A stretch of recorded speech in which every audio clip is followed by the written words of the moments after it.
খুব গুরুত্বপূর্ণ কথা। চারপাশে যারা থাকে, মানে আপনার চারপাশে যারা আছে, সবার সব কথা হয়তো গুরুত্ব দেবেন না। হ্যাঁ, কারণ প্রচুর মানুষ এরকম থাকে, আপনার মধ্যে কিন্তু কোনো দোষ নেই। হুম, দোষটা তারা খুঁজেই পাচ্ছে না, অথচ তারা ক্রিয়েট করছে নিজের মনের মাধুরী মিশিয়ে বিভিন্ন রকম সাত পাঁচ কথা বলে আপনার মধ্যে সুন্দর করে দোষটা বিভিন্ন জায়গায় মুখরোচক খাবারের মতো ছড়িয়ে বেড়াচ্ছে। কাজে সবার সব কথার গুরুত্ব দিতে নেই, সবার সব কথা শুনতেও নেই।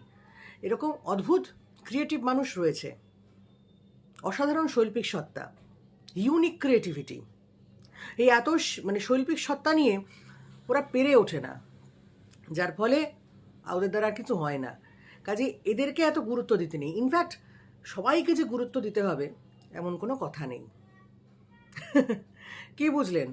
এখন কাকে গুরুত্ব দেবেন না দেবেন সেটা কিন্তু একটু